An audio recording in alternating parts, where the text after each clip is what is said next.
nossa casa de oração e trabalho, muito trabalho. Antes de começarmos, nós queremos desejar a todos vocês um feliz ano novo, e que as bênçãos de Deus continuem sendo derramadas sobre todos vocês, principalmente aqueles que estão ainda equivocados, ainda em desarmonia nos lares, para que possamos todos nós vibrarmos em favor do nosso bem-estar, principalmente nesse período natalino, que o mês de dezembro é um mês que nos favorece, né? Estamos sempre com o coração mais aberto. Seria bom que todo mês fosse o mês de dezembro, né? Para que a gente nos doasse mais e aliviasse dores e sofrimento desses irmãos que estão perambulando pelas ruas sem alimento. Falar nisso, nós queremos agradecer a todos vocês que se doaram para que o Natal desses irmãos fosse melhor. Cedo Natal, sábado vamos a Bezerra, aí quem quiser trazer alimento ainda tem tempo, para matar a fome de muitos que estão lá necessitados. Então que esse ano que se anuncia seja melhor para todos nós, que possamos continuar a fazer esse trabalho que não é nosso. Esse trabalho foi delegado a nós, pertence lá a Jesus, que através dos seus emissários nos convida para que a gente coloque em prática tudo isso que a gente ainda é devedor. E esses irmãos nos dão as oportunidades de reparar nos erros que cometemos com eles nessa ou em outra existência. A nossa mesa hoje está composta por nosso irmão Heraldo, nosso irmão Alexandre Salsa, divulgador da nossa doutrina, nossa irmã Carolina Carvalho, que vai fazer o exórdio, e Edna, que vai fazer a prece inicial. Então, vamos passar a palavra para Edna. Eleve os pensamentos a Deus, ao alto, e peçam por nossos irmãos que estão nos hospitais públicos, particulares, nas ruas, ainda sofrendo, sem alimento, sem família e sem o mais importante, que é o amor. Então, uma palavra nossa irmã é. A gente vem aqui agradecer, né, como todos nós, né, por esse finalzinho de ano, que possamos, no ano que vai nascer, doar mais, perdoar mais e compreender a dificuldade de cada um. Estamos aqui para aprender, não para ficar apontando o erro e a decisão dos outros, devendo da lei da vida. Então, vamos agradecer a Deus, né? Pai nosso que está no céu, santificado seja o nosso nome, e venha a nós o vosso reino, seja feita a nossa vontade, assim na terra como nos céus. O pão nosso de cada dia dai hoje, perdoai, Senhor, as nossas ofensas, assim como nós perdoamos a quem nos tem ofendido. Não me deixeis, Senhor, cair em tentação, mas livrai-nos, Senhor, do teu mal. Amém. Assim seja. E em nome de Deus, Jesus, Maria, nossa mãe espiritual, mentor da nossa casa de oração e trabalho, Frei Fabiano de Cristo, damos os trabalhos da noite de hoje para iniciar. E assim passamos a palavra a Carolina, que vai fazer o exórdio. Boa noite. E o exórdio da noite de hoje é do livro Pão Nosso, de Emmanuel, Psicografia de Chico Xavier. O tema de hoje é o Evangelho e a Mulher. E ele começa assim: assim devem os maridos amar as suas próprias mulheres, como a seus próprios corpos. Quem ama a sua mulher, ama a si mesmo. Paulo, na carta aos Efésios. Essa passagem lembra muito a questão de amar a Deus sobre todas as coisas, ao próximo como a si mesmo. Então, isso aqui foi um texto de Paulo. Aí ele continua assim: muita vez o apóstolo dos gentios tem sido acusado de excessiva severidade para com o elemento feminino. Em alguns trechos das cartas que dirigiu às igrejas, Paulo propôs medidas austeras, que de certo modo chocaram inúmeros aprendizes. Poucos discípulos repararam na energia das palavras dele, a mobilização dos recursos do Cristo para que se fortalecesse a defesa da mulher e dos patrimônios de elevação que ele dizem respeito. No caso, Paulo, ele ia entre as cidades fazer a semeadura do Evangelho e lá criava suas igrejas, e com o tempo ele começou a mandar essas cartas para essas cidades de como deveria ser mais ou menos as atitudes, a formação cristã, tudo baseado nas palavras do Cristo. E aí ele dava essas orientações, e nessas orientações ele falava também sobre a questão da mulher. E Emmanuel defende Paulo, no caso, em relação a isso, dizendo que ele sim, ele foi bastante feminista. Com Jesus começou o legítimo feminismo, não aquele que enche as mãos de suas expositoras com estandartes coloridos de ideologias políticas do mundo, mas que lhe traçam nos corações diretrizes superiores e santificantes. Jesus, ele foi basicamente o primeiro feminista, então ele respeitava as mulheres, as anciãs, as crianças, as donas de casa, as trabalhadoras. Ele passava uma mensagem de libertação para cada uma dessas mulheres, porque elas, na época, elas não tinham voz, e Jesus ofereceu essa voz para elas. Nos ambientes mais rigoristas em matéria de fé religiosa, quais o do judaísmo, antes do mestre, a mulher não passava de mercadoria condenada ao cativeiro. Vultos eminentes, como Davi e Salomão, não conseguiram fugir aos abusos da época, nesse particular. E eu estava assistindo uma palestra, e uma palestra falando assim, com a sensibilidade da mulher e com esse sofrimento que elas tinham, esse silêncio, esse zero de poder, condição zero a mulher tinha. E quando ela encontra Jesus e ele dá essa luz para elas, eu acho que muitas delas assim, ficaram loucas, porque elas nessa condição de sofrimento, elas conseguiram enxergar assim, muito rápido Jesus, ou enfim, elas se identificaram muito com ele. Aí diz aqui, o Evangelho, porém, inaugura nova era para as esperanças femininas.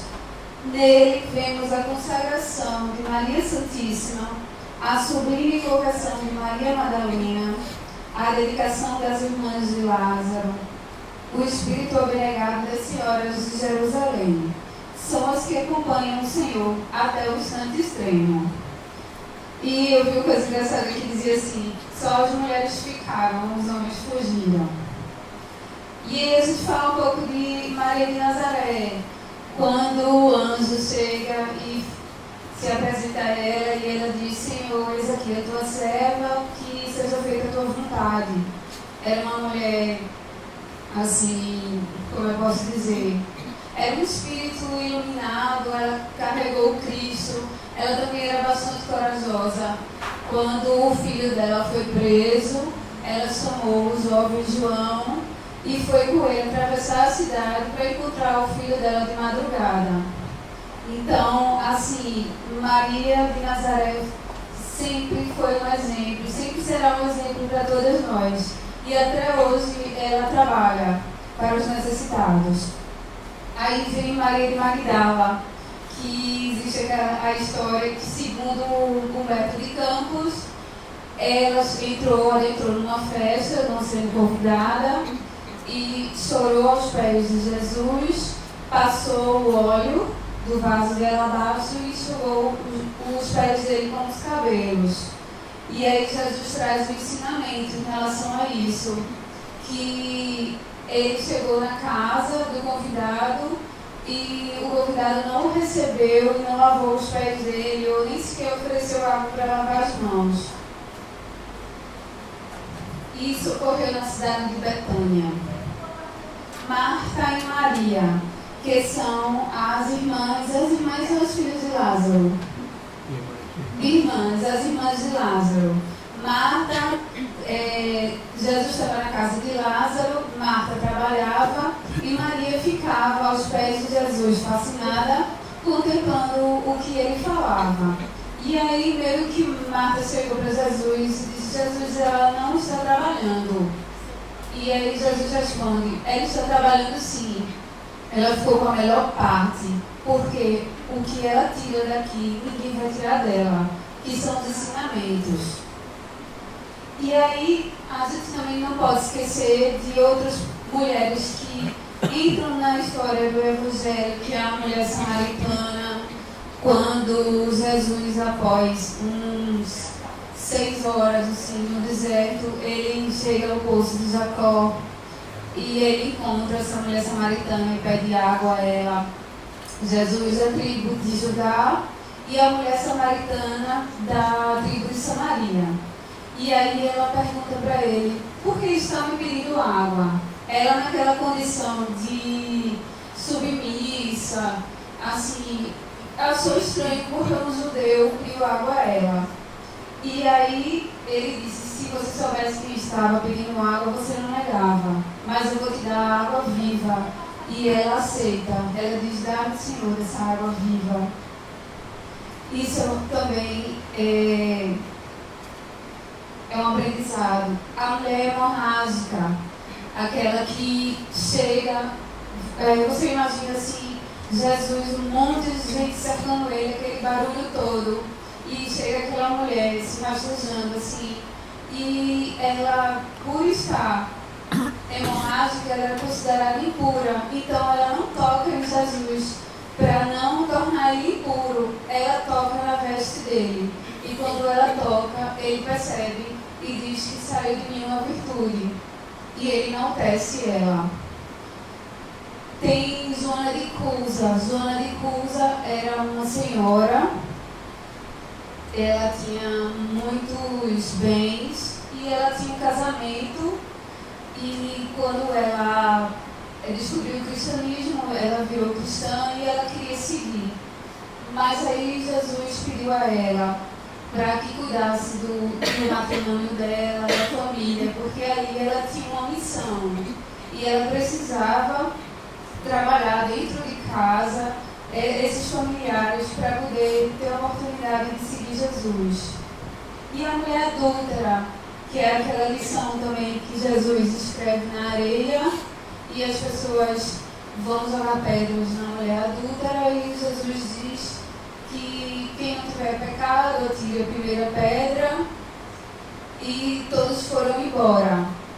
E aí ele fica numa atitude de professor e ela de aluna, como quem diz: mulher, cadê aqueles que te acusaram? Porque se existiam os acusadores, é porque de alguma forma aconteceu alguma coisa. E aí ele diz: vai e não peques mais. E mesmo diante das dificuldades, elas estavam lá desde o início e foram apóstolas, discípulas, evangelizadoras.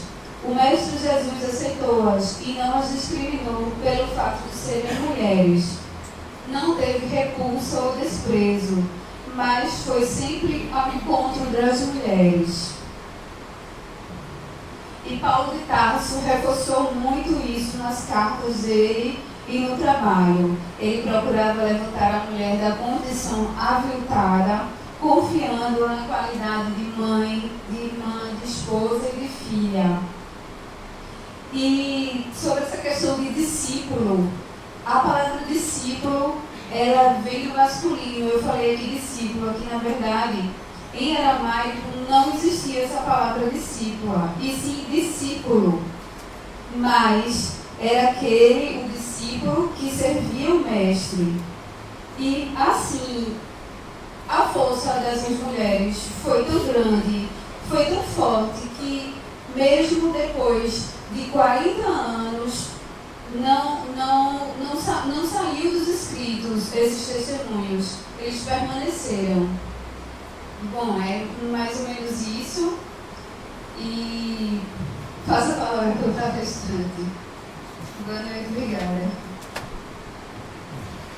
Vamos passar agora a palavra para a Alexandre Salsa, que vai falar sobre auto-perdão, felicidade sem culpa. Nosso irmão pertence à seara Esperança. Meus irmãos, minhas irmãs, boa noite. Que a serena paz de Jesus continue entre nós e assim possamos desfrutar de uma noite bastante proveitosa, não somente de muita paz, mas acima de tudo de muitas e ricas reflexões. E o tema que nos é proposto por essa casa para conversarmos com vocês nessa noite certamente nos propiciará. Para iniciarmos a nossa reflexão sobre esse tema, gostaríamos de nos referir inicialmente ao sentimento de culpa. Felicidade sem culpa, atrelado ao auto-perdão. Qual a relação que nós conseguiremos estabelecer entre esses temas, entre esses assuntos? E de logo nos referindo sobre o sentimento de culpa, poderíamos dizer que o sentimento de culpa é uma dor moral. Uma dor moral que nós sentimos tão logo no uso do nosso livre-arbítrio, em desobediência ao nosso próprio senso de justiça, através de palavras, através de atitudes e até mesmo através de pensamento, nos colocando-nos contrariamente aos nossos valores éticos e morais. E, consequentemente, em momentos como esse, manifesta-se em nós o que nós denominamos de sentimento de culpa. É como se fosse uma vozinha que se faz ouvir dentro de nós. E que, na verdade, meus irmãos, nada mais é do que as manifestações das leis de Deus, leis que regem o universo espiritual e que, conforme a resposta à pergunta 621 do Livro dos Espíritos, estão escritas em nossa consciência, mostrando-nos eloquentemente a sapiência e a misericórdia de Deus por todos nós. Porque todos nós dispomos dessas leis inseridas em nossa consciência. Porque todos nós dispomos dessas leis se manifestando dentro de nós. Quando nós erramos, mas também quando nós, no uso do nosso livre-arbítrio, agimos de conformidade com o nosso senso de justiça. É conveniente que nessa hora compreendamos também que o nosso senso de justiça guarda uma estreita relação com o nosso nível de amadurecimento espiritual. É aquilo que Jesus dizia-nos: a quem muito foi dado, muito será pedido. À medida que vamos nos espiritualizando, passamos a nos afinizar ainda mais e cada vez mais com essas leis que estão inseridas em nossa consciência, com essas leis de Deus que se preocupam em reger a nossa vida de relação, a dizer-nos de forma sutil, às vezes sorrateira, quando nós erramos e quando nós acertamos. Exatamente para que nós não possamos pretextar desconhecimento de causa. Mas conforme nós vimos, essas leis se manifestam de conformidade com o nosso nível de amadurecimento espiritual. mais uma vez se patenteia aí a justiça divina. Porque, muito embora as leis sejam equânimes e sirvam para todos nós, a maneira delas se manifestarem dentro de nós guarda uma correspondência com o nosso nível de amadurecimento espiritual. A doutrina espírita, meus irmãos, ela versa sobre todas as áreas do saber humano. Ela nos traz informações sobre tudo. Qualquer assunto pode ser tratado a partir da tribuna espírita, desde que à luz da doutrina espírita. O que vem nos mostrar claramente o quanto a doutrina espírita mantém pontos de contatos com todas as ciências acadêmicas, com todas as visões acadêmicas. Mas, ao mesmo tempo, à medida que nós vamos nos aprofundando nos conhecimentos doutrinários espíritas, começamos a ser mais exigentes conosco mesmo. Como nós nos comportamos, como nós agimos, como nós falamos, como nós pensamos.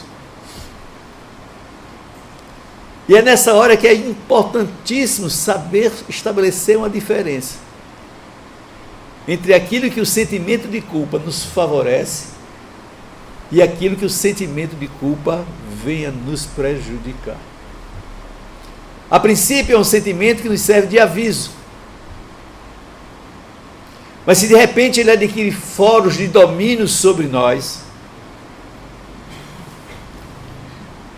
e que muitas vezes estabelece um verdadeiro monodeísmo, ou seja, aquela ideia fixa, aquela ideia única, acusando-nos de forma severa, de forma a não termos ou não podermos enxergar um caminho de volta, uma recuperação, uma nova chance.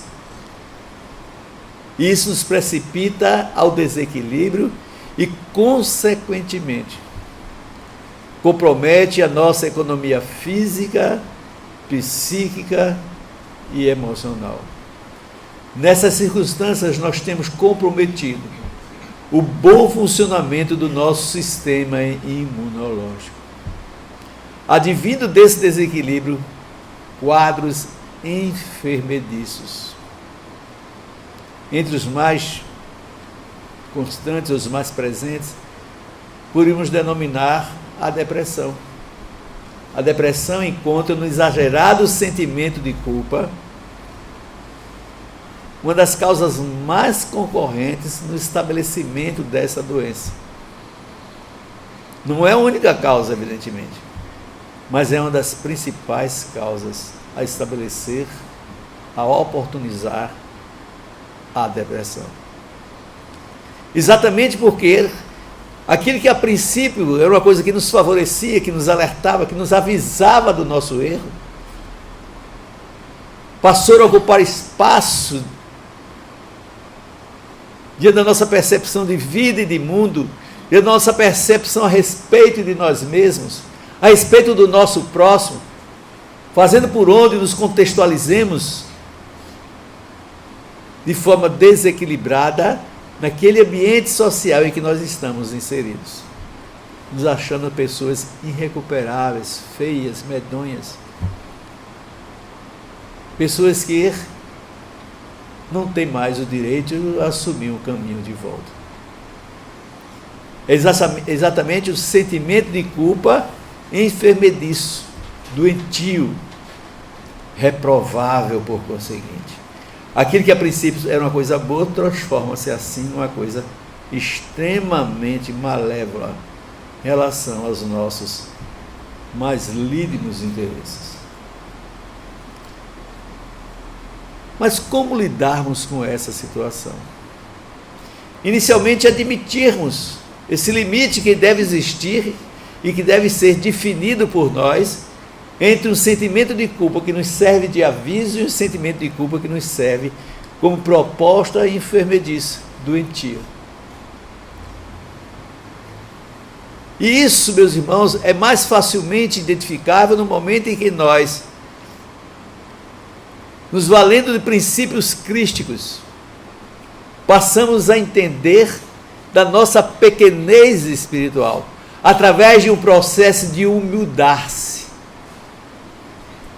Sermos humildes, exatamente para nos admitirmos no estágio evolutivo em que nós nos encontramos. A humildade de coração, meus irmãos, é a primeira bem-aventurança sinalizada por Jesus no Sermão da Montanha. E não é por acaso. É a primeira virtude a ser desenvolvida por nós. Porque ela serve de alicerce ao desenvolvimento das demais virtudes que nos compete desenvolvermos e que se encontram todas elas em estado embrionário dentro de cada um de nós. Vós sois deuses, nos diz Jesus. Ele se referia exatamente a essas potencialidades das quais nós somos dotados. Todos nós, indistintamente. Mas se de repente eu me encontrar errando, me vejo autocondenado através do exagerado sentimento de culpa, é como se nós bloqueássemos as oportunidades que a vida invariavelmente nos oferece de uma nova chance, de uma nova oportunidade. E como se essa nova oportunidade não existisse, muitas vezes, ao constatar-nos errando, nos autocondenamos. E, consequentemente, passamos a ter uma consciência perturbada, intranquila, instável, comprometedora do nosso equilíbrio e ensejadora das nossas doenças psíquicas, físicas, conforme nós vimos, entre elas a depressão, as ideias suicidas. Porque simplesmente nós não temos a humildade de coração que nos permita enxergarmos no tamanho em que espiritualmente nos encontramos nesse exato momento. Deus nos criou, meus irmãos, simples e ignorantes. Por conseguinte, Ele sabia perfeitamente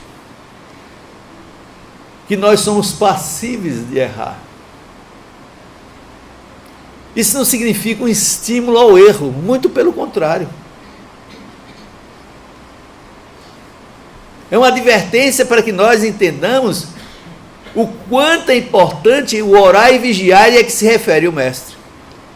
Se eu me vejo tão pequeno espiritualmente falando, logicamente que eu consigo me enxergar também passivo de errar.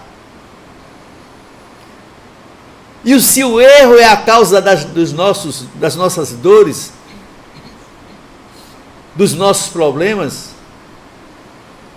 isso é estudado no capítulo 5 do Evangelho segundo o Espiritismo, causa das nossas aflições, e nós aprendemos através desse estudo que essas causas residem em nós, se não na atual reencarnação, em reencarnações pretéritas, mas todas residentes em nós.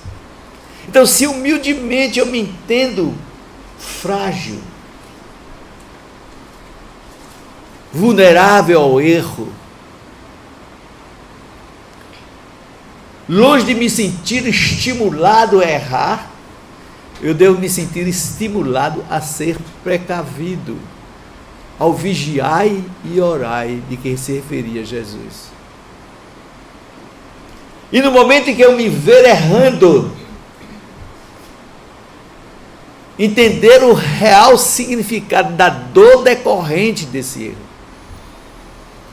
Não é um castigo de Deus, como muitos pensam. O erro, e consequentemente as dores decorrentes desse mesmo erro, é uma demonstração eloquente da infinita misericórdia do Pai. Costumamos dizer em nossos trabalhos que Deus nos ama tanto que Ele permite que a dor nos visite. Parece uma incoerência, e não é. Porque se a dor não nos visitasse, meus irmãos, nós continuaríamos a trilhar pelo caminho do erro.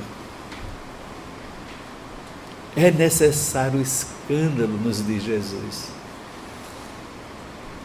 Mas ai daquele por quem vem o escândalo. Então, diante do meu erro, eu tenho que assumir uma postura de equilíbrio, admitindo que eu estou passivo de erro, que eu errei. E para isso é imprescindível que eu seja humilde de coração, porque o orgulhoso jamais admite que errou. Porque o orgulhoso se acha autossuficiente. Ele não erra. Na sua ótica, ele não erra. E para que nós possamos solucionar qualquer que seja o problema, a primeira providência a ser adotada é humildemente aceitarmos o erro praticado por nós. Errei. E ao aceitar o erro praticado por nós, entendermos também o funcionamento da justiça divina.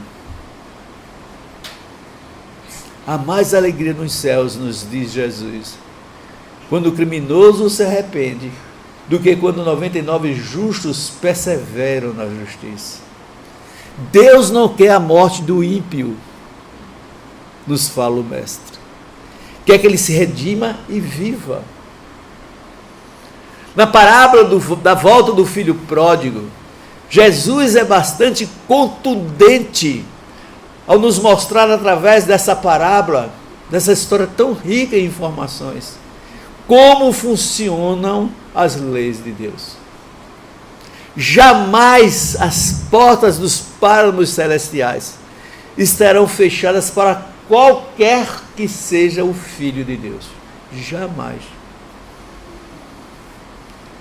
Então, nos sentirmos culpados ao ponto de autodecretarmos a nossa condenação. Autorizados por quem? Uma vez eu terminava uma palestra numa casa irmã,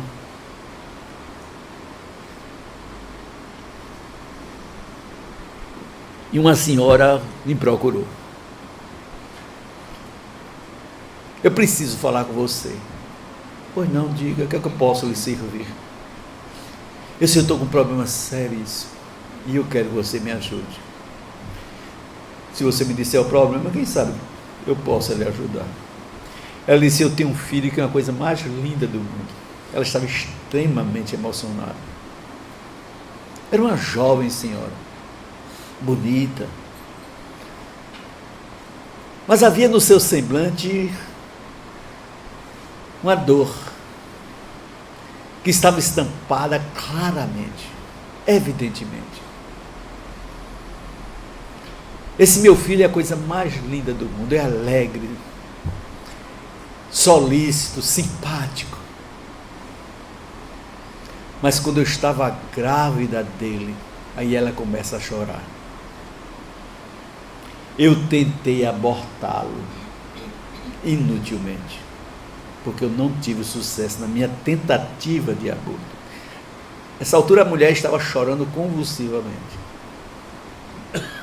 Ela para e começa a querer enxugar as lágrimas, e as lágrimas rolavam na sua face abaixo. Foi quando eu perguntei a ela: eu posso conversar com você? Eu posso lhe dizer alguma coisa? Sim, diga, é para isso que eu lhe procurei. Eu quero lhe ouvir. Ela pensava naturalmente que eu ia pegar a cabecinha dela e colocar aqui no meu ombro. Não chore não. Se eu fizesse isso, eu não teria lhe ajudado. Paulo de Tarso nos diz: acorda tu que dormes. E para acordarmos muitas vezes dessa letargia espiritual que em dados momentos adentramos, é preciso a chamada terapia de choque. Eu olhei para ela, vendo-a chorar, compadecida da sua dor, evidentemente, mas eu precisava dar-lhe a chamada terapia de choque, acordando-a daquela letargia espiritual que ela se encontrava diante de um erro que ela praticou ou tentou praticar no passado. Eu olhei para ela e disse-lhe: você não tem esse direito. Nesse tom de voz que eu estou falando aqui, duro, áspero talvez, mas não para a necessidade de momento.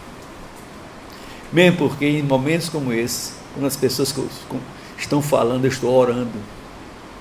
Nas minhas preces, em momentos como esse, eu rogo aos céus e coloque na minha boca as palavras que precisam ser ditas, a compreensão daquele momento, para que eu possa assim ajudar aquela pessoa. Eu sempre uso dessa metodologia.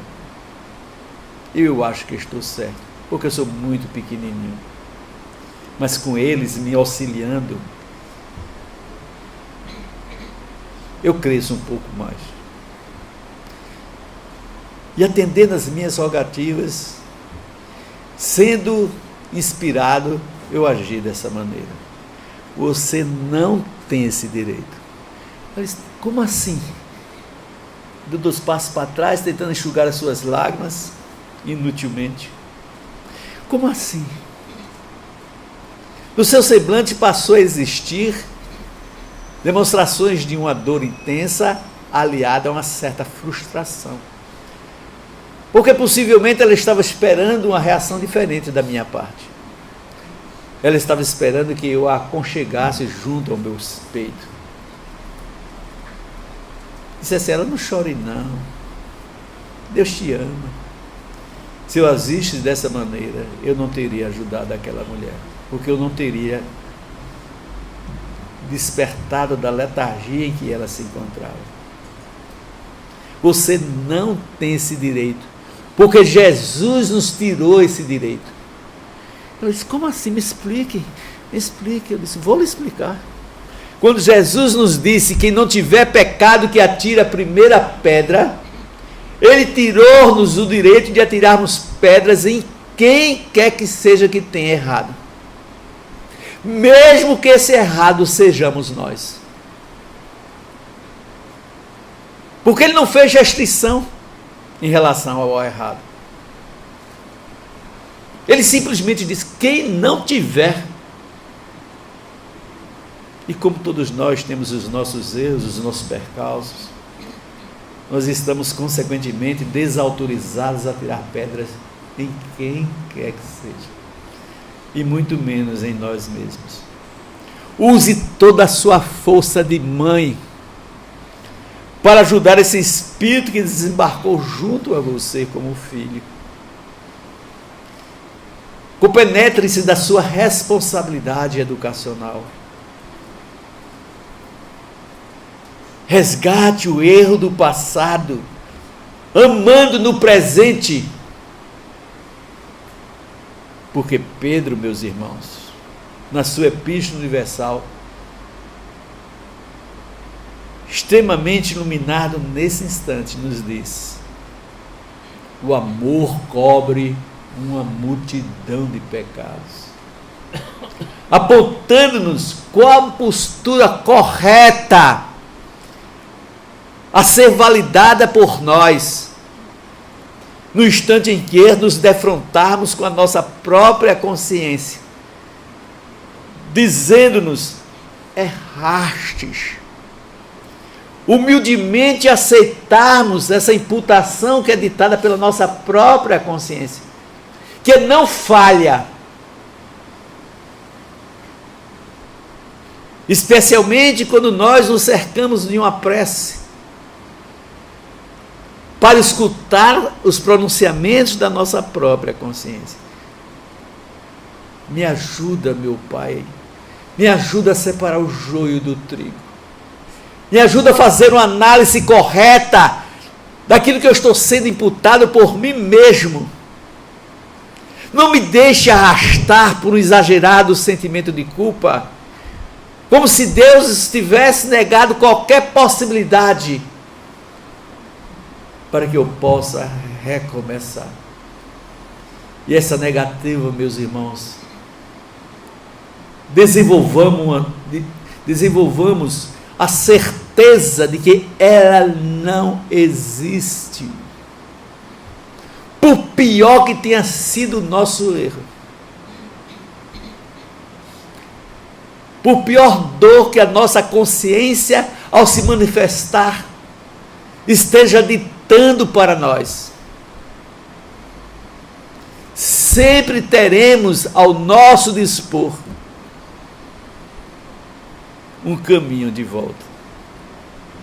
E esse caminho começa exatamente pela aceitação do erro, como primeira providência de autorrecuperação.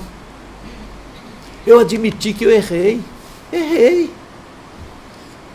Sabedores de que Deus nos criou simples e ignorantes e, consequentemente, passíveis de erro. E que Deus nos enxerga não como nós estamos, mas como nós somos em essência. Em essência, nós somos espíritos puros.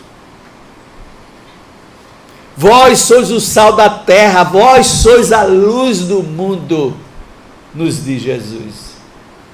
Que brilhe a vossa luz. Nos afundarmos no exagerado sentimento de culpa é ofuscarmos essa luz, da qual nós somos detentores. E eu não tenho esse direito de ofuscar essa luz. Não coloqueis a candeia debaixo do alqueire. Eu não posso pegar a minha luz e ofuscá-la. Se Deus me fez luz, é porque Ele precisa dessa luz, porque Ele se serve dos seus filhos para ajudar os seus demais filhos. Nós estamos aqui, meus irmãos, para evoluirmos. Kardec, ao longo da codificação, inúmeras vezes pergunta o porquê da reencarnação. Em cada um desses instantes, valorizando determinado aspecto. Não sei se vocês já observaram isso. Mas em todas as respostas, a espiritualidade nos diz que estamos aqui para dispormos dos melhores meios na celeridade evolutiva. E aí acrescentaríamos, porque Ele nos permite acrescentarmos, mostrando-nos que nós somos co-criadores com Deus. Se Ele nos dotou de luz, na medida em que eu uso dessa luz para crescer e para ajudar os meus irmãos que cruzam minha jornada evolutiva, fazendo-se cúmplice da minha caminhada, evidentemente eu estarei luzindo, fazendo por onde a minha luz possa brilhar e assim iluminar não somente o meu caminho, mas também o caminho daquele que divide comigo aquele momento evolutivo. A doutrina espírita tem difundido sobremaneira a necessidade de construirmos o homem novo. A chamada reforma íntima.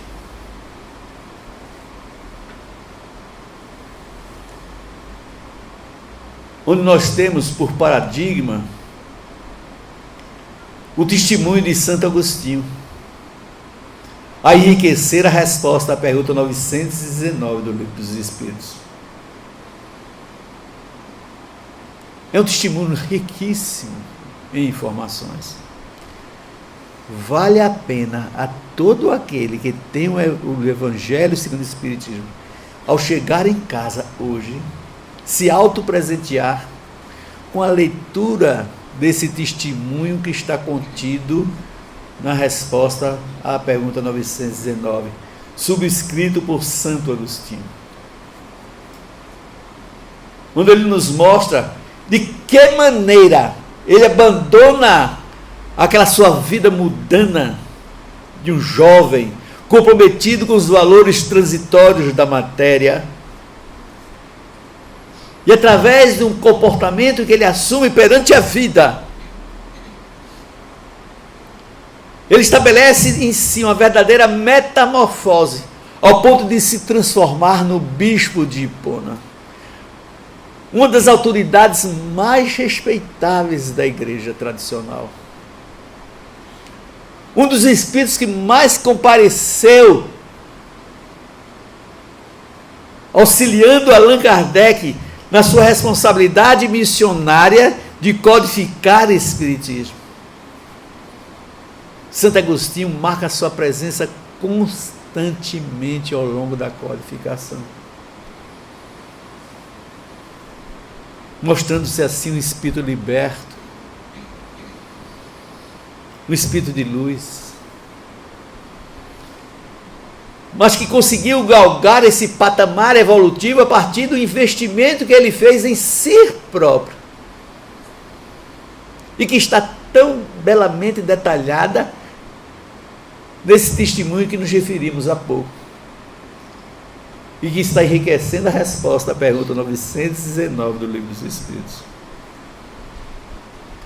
Não é exclusividade dele, Santo Agostinho, é direito de todos nós escolhermos, elegermos esse caminho, todos nós.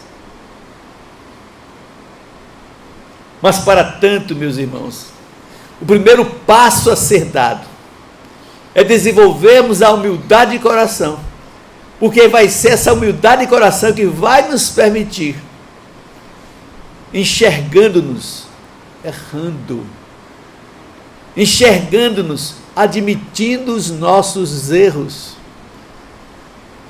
sem desesperos, sem desequilíbrios, sem autocondenações, sem propostas enfermediças. Errei. Entre os personagens do Evangelho, aquele que, para nossa modéstia ótica, melhor expressou essa redenção espiritual que todos nós haveremos de fazer um dia, foi Paulo de Tarso. Paulo de Tarso, para quem não sabe a história rapidamente, foi o grande carrasco do cristianismo nascente. A seu mando,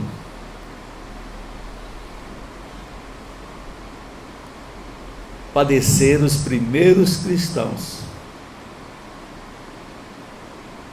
levados ao holocausto, a mando de Paulo de Tarso.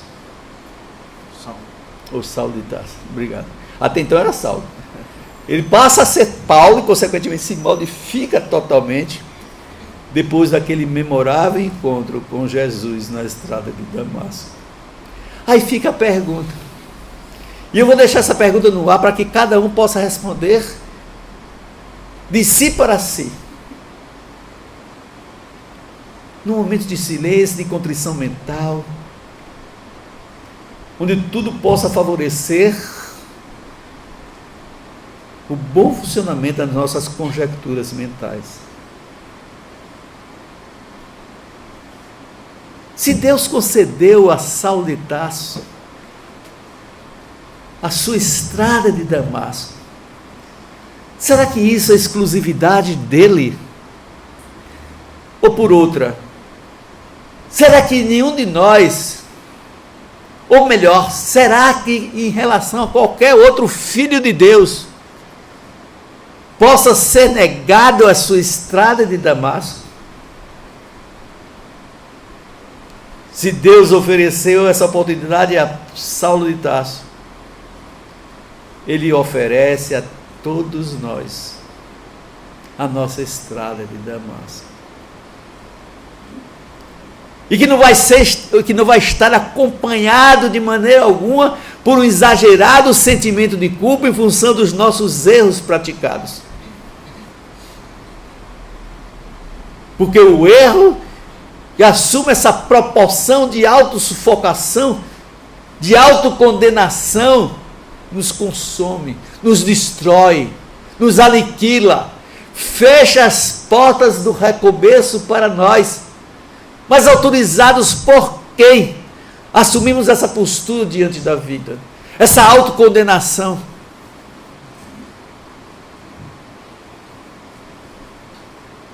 Entender o funcionamento da justiça divina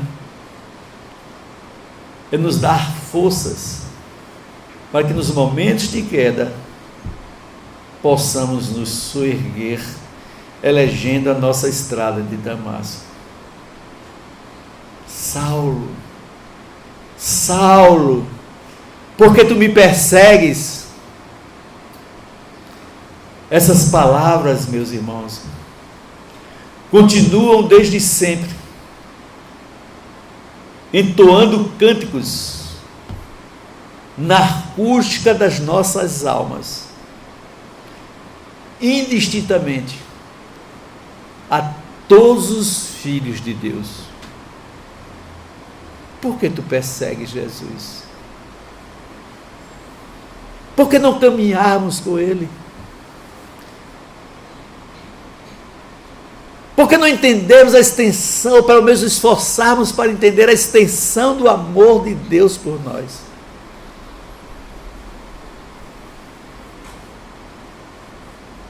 Se Paulo, ou se Saulo, se preferirmos, foi bafejado de uma nova oportunidade, e por que não nós não sermos também presenteados com a nova oportunidade? Nós somos criados por Deus para sermos felizes.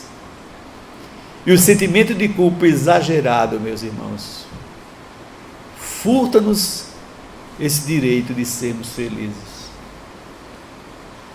Na pergunta 922 do Livro dos Espíritos, quando Kardec indaga a respeito da felicidade, perguntando ao mundo maior se existem pontos comuns que, caso observados por todos nós, levariam-nos todos invariavelmente a sermos felizes, a despeito do aspecto subjetivo da palavra felicidade. E a espiritualidade, respondendo a Kardec, ensina-nos, entre outras coisas, eu vou tirar uma parte da resposta, porque é o que nos interessa mais particularmente para o tema da noite. Sobre o aspecto espiritual, responde a espiritualidade, a felicidade passa pela consciência tranquila. Como eu desfrutar da consciência tranquila, atormentado por um exagerado e descabido sentimento de culpa? Você não quer ser feliz? Quem não quer ser feliz? Por que então enveredarmos por esse caminho que nos furta esse requisito imprescindível na conquista da nossa felicidade? A consciência tranquila, a serenidade interior, o espírito apacentado no dizer de Jesus, naquele colóquio de amor com Pedro: Pedro, apacenta as minhas ovelhas. Mostrando-nos assim o quanto esse apacentamento é imprescindível na conquista da nossa felicidade. Afinal de contas, meus irmãos, Jesus veio, conforme Ele mesmo nos dissera, para que nós pudéssemos ter vida em abundância.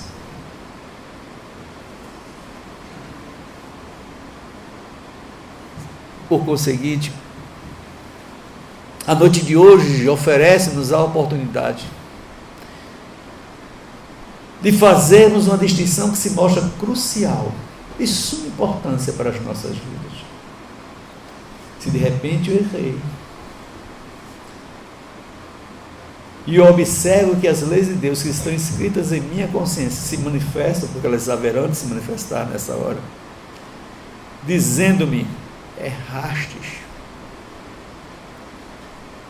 Que nós possamos assumir uma postura de contrição mental para agradecermos a Deus esse aviso que ele oportunizou através das manifestações das leis que ele colocou em minha consciência. Obrigado, meu Deus, por ter me avisado a respeito do meu erro. E ao mesmo tempo, aproveitando essa prece, podemos pedir a Deus, porque através da prece nós pedimos, nós louvamos, nós agradecemos. No primeiro momento nós agradecemos, no segundo momento nós pedimos. Me dê forças para eu reconhecer o meu erro e, acima de tudo, firmarmos um propósito comigo mesmo, o fazer de tudo para não reincidir nesse erro. De tudo. E alguém disse, mas é tão difícil, a gente pode até firmar o compromisso, mas no dia seguinte a gente se vê cometendo o mesmo erro de sempre. Uma vez eu participava de uma reunião de estudo numa casa irmã lá em Boa Viagem. E no transcorrer daquela reunião de estudo, um rapaz que estava participando daquele momento pediu a palavra para dizer o quanto ele se via distante da doutrina espírita.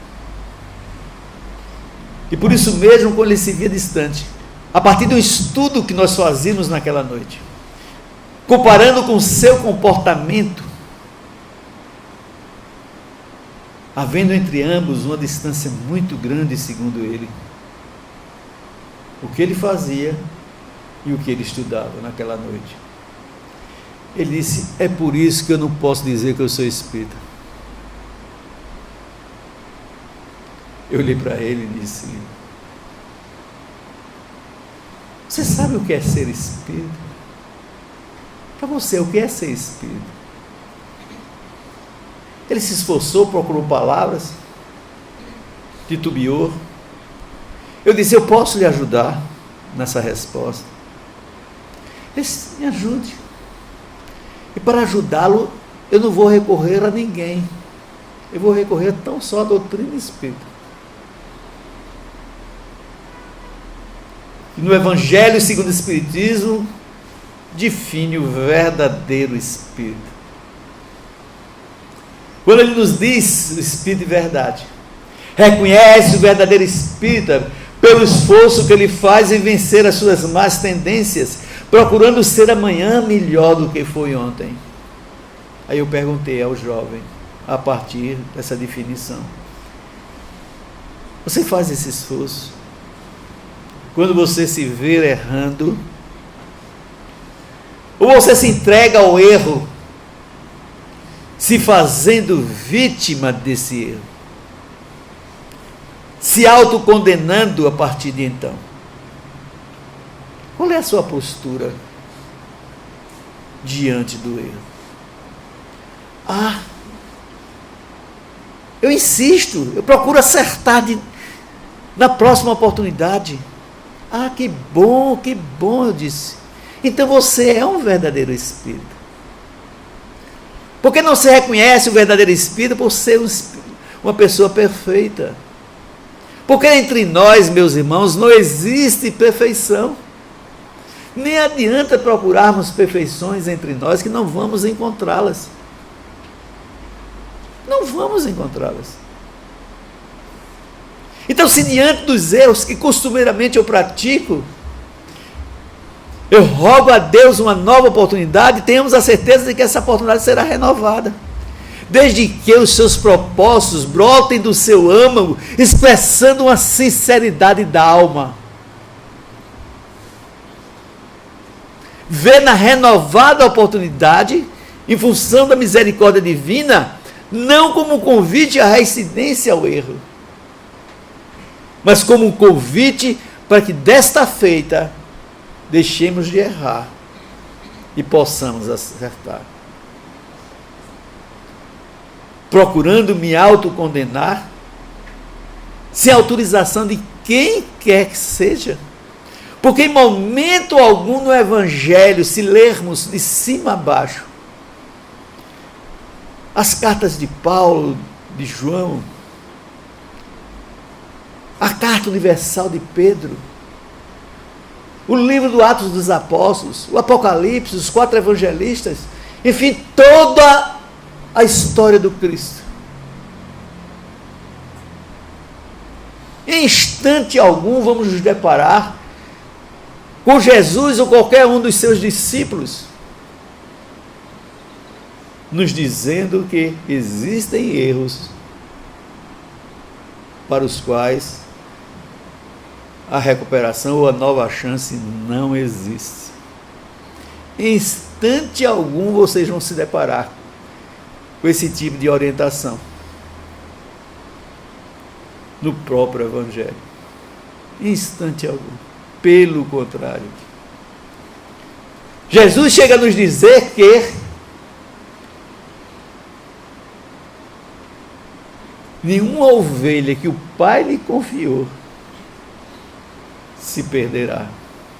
Quem são essas ovelhas confiadas a Jesus? Somos nós. Jesus se referiu várias vezes a nós, e nesta hora simbolizado por ser as suas ovelhas. As ovelhas que Deus confiou aos seus cuidados. Nenhuma delas se perderá no caminho. Nenhuma delas. Mesmo aquelas que inadvertidamente se autocondenam através do exagerado sentimento de culpa. Mesmo essas se deleitarão no aprisco paterno. Serão recepcionados em festa. Assim como demonstra Jesus na parábola do bom samaritano, do filho pródigo, melhor dizendo. Ele é tão enfático nessa hora, quando ele nos mostra de que maneira se manifestam as leis de Deus diante dos nossos percalços, diante dos nossos erros. Esse novo ano se aproxima, meus irmãos. Que essa noite aqui nesta casa, no Selec, nós possamos encarar esse momento como sendo um momento em que nós vamos firmar um compromisso conosco mesmo. Tudo conspira para que isso aconteça nessa noite. E nesse compromisso, onde nós somos as partes integrantes ali compromissadas, porque estamos nos comprometendo conosco mesmo, somos testemunhas de nós mesmos, e seremos os carrascos de nós mesmos, na medida em que negligenciarmos diante desse compromisso que estaremos assumindo nessa hora. Ao errar, reconhecerei o meu erro e rogarei a Deus forças para me soerguer e continuar caminhando. Continuar caminhando. A maior virtude, meus irmãos, não é nós não errarmos, porque errarmos nós vamos errar. A maior virtude é nos soerguermos depois da queda. Essa é a maior virtude. E essa virtude nos é garantida, esse direito a desfrutarmos dessa virtude nos é garantido pela justiça divina, pela misericórdia do Pai. Bom, meus irmãos, resta-nos tão somente agradecer pela oportunidade do momento, desejando a todos vocês um ano novo repleto de boas realizações. Tenho uma certeza de que essas boas realizações passam necessariamente pelo nosso crivo, pela nossa iniciativa. Jesus é o caminho, mas a necessidade de caminhar é e sempre será nossa, exclusivamente nossa. Que a paz de Jesus permaneça conosco. Se seja. Bem, só queremos agradecer nossa irmã Carolina, que também falou da importância da mulher, né? Ultrapassando os obstáculos e em pleno século XXI, mostrando o que a mulher representa para a nossa sociedade, né? Sendo respeitada, assumindo cargos importantes na nossa sociedade e dando conta que trabalha com amor e responsabilidade. E ao nosso irmão Alexandre, que ele leve um abraço fraterno e os votos de um feliz ano novo para todos que fazem o Seara fraterno. E renovar os votos de um feliz ano novo para todos vocês, que vocês possam, no próximo ano, continuar trabalhando para a própria evolução de cada um. E assim vamos passar a palavra. Lembrando que o passe hoje é individual e que apanha as águas que estão sendo fluidificadas, que faz parte do tratamento. E vamos passar a palavra ao nosso irmão Heraldo, que vai fazer a prece final dos trabalhos da noite de hoje. Elevem o pensamento ao alto e agradeçam a Deus esse momento. Se sintam à vontade, aqueles que quiserem fechar os seus olhos. Deus Pai, de bondade e misericórdia, queremos te agradecer pelo Mestre Jesus, por Nossa Senhora, nossa mãe espiritual, por Fabiano de Cristo em toda esta casa e por toda a espiritualidade amiga aqui presente. Queremos te agradecer, lembrando, Mestre, depois de tua vinda aqui, há 2018 anos atrás, nos encontramos aqui, estudando e aprendendo o teu Evangelho, como os primeiros cristãos. Fortalece, Divino Mestre, a nossa fé. Ilumina nossos caminhos, assim como aconteceu com São de Tarso no caminho da nossa. Pedimos fé, luz e tua misericórdia, porque somos imperfeitos, somos egoístas, somos orgulhosos, somos vaidosos, enfim, Senhor. Nós estamos aprendendo como os primeiros cristãos. Dá-nos força para enfrentar o futuro que nos espera. Em nome de Jesus, hoje e sempre. E em nome de Deus, Jesus, Maria, nossa mãe espiritual, mentor da nossa casa de oração e trabalho, damos os trabalhos da noite de hoje por encerrado. Todos vós voltem aos seus lares na paz do Divino Mestre Jesus.